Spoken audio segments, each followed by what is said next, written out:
जानवरों और मवेशियों के हकूक के सिलसिले में मेनका गांधी जो साबिक वजीर भी हैं और संजय गांधी की जो है विडो है वो बहुत सरगर्म अमल रहती है। उन्होंने जो है फिल्म इंडस्ट्री के लोगों के साथ एक कोलैबोरेशन किया है एनिमल राइट्स को बचाने के लिए, तहफ़्फ़ुज़ के लिए और लोगों में एनिमल राइट्स के हवाले से अवेयरनेस पैदा करने के लिए। उस सिलसिले में यहाँ पर एक प्रेस कॉन्फ्रेंस हुई थी जिसमें इस जो कोलैबोरेशन जो होने जा रहा है फिल्म इंडस्ट्री के लोगों के दरमियान और मेनका गांधी की जो तंजीम है उसके दरमियान, उसकी तफसीलात बताई गई।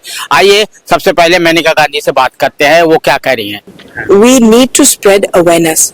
हमारी हर वक्त कोशिश ये होती है कि एक इंसान या दो इंसान से दुनिया नहीं बदलेगी, लेकिन अगर हम सब मिल करके ये सोचें कि ये दुनिया सब के लिए है और जितने और स्पीशीज का भला हो उतना ही हमारा भला होता है। आप जब जाकर के हाथी को हटाते हैं मान लो, तो पूरे के पूरे आपके 150 किस्म के पेड़ भी गायब हो जाएंगे। उनमें से बहुत सारे पेड़ हैं जो आपकी बीमारियां ठीक कर सकती हैं।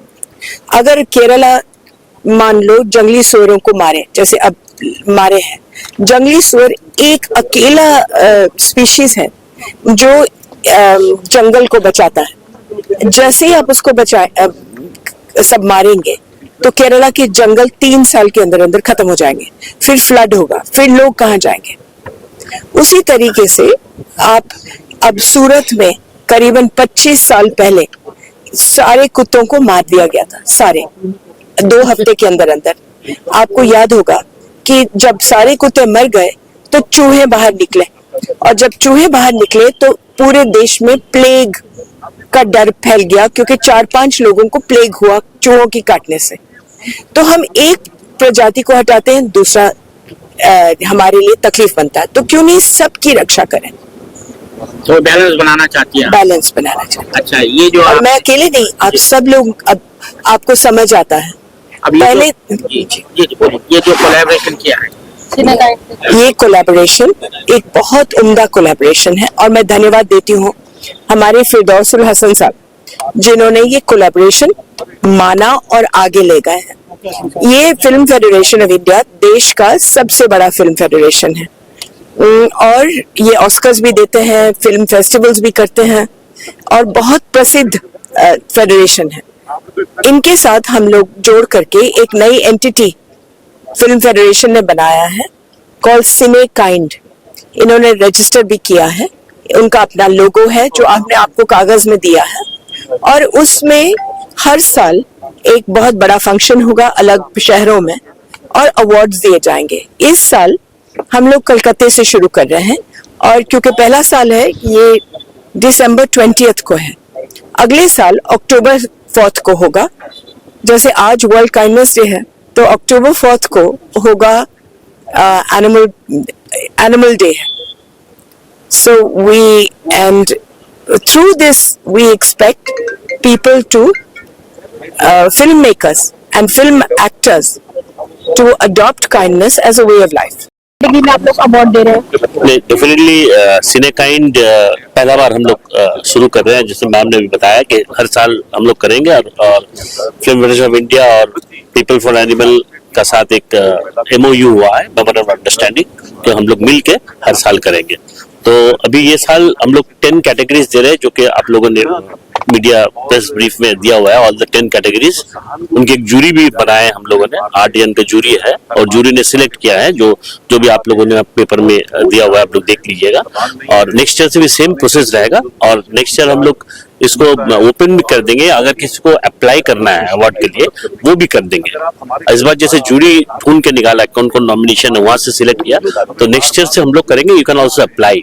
सर, इससे क्या प्रोसीजर है, कैसे कोई इंसान मतलब इसके लिए अप्लाई कर सकता है, इसकी क्या क्या कोई क्राइटेरिया है, कोई डॉक्यूमेंट्स या नहीं, वो तो हम लोग दे देंगे। फीचर फिल्म का कैटेगरी होता है, जो फीचर फिल्म का सेंसर मिलता है वो फीचर फिल्म कैटेगरी में करेगा, जो डॉक्यूमेंट्री है वो डॉक्यूमेंट्री कैटेगरी में करेगा।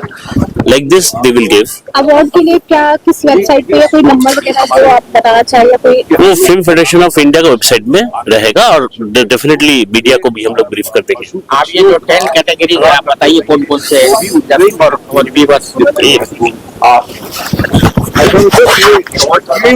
जस्ट मिनट यार।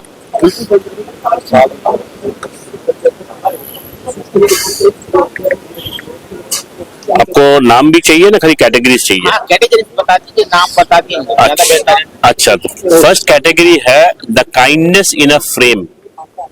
2025 में ये अवार्ड मिल रहा है कुरन बोल के फिल्म को, जिसने डायरेक्ट किया है मिस्टर नितिन मेमुपति।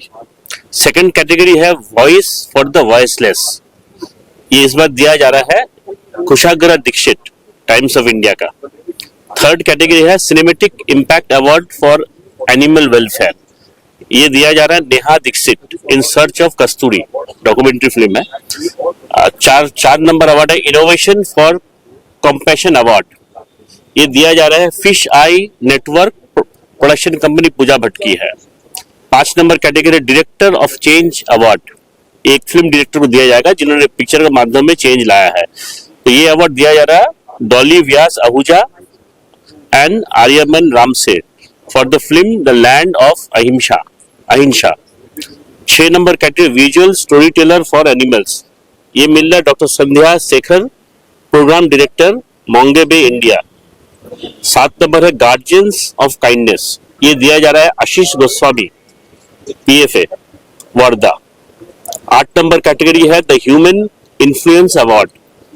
ये दिया जा रहा है मोहित चौहान को। 9 नंबर कैटेगरी है सिनेकाइंड कंपैशन अवार्ड। सिनेकाइंड कंपैशन अवार्ड ये दिया जा रहा है माँ का दूध, डॉक्टर हर्षा आत्माकुरी। और एक लास्ट अवार्ड जो है वो एक एक्टर को दिया जाएगा जिन्होंने ये कॉज को सब जगह हाईलाइट किया है। तो इस बार आखिरी सवाल ये दिया जा रहा है रूपाली गांगुली ऑफ अनुपमा।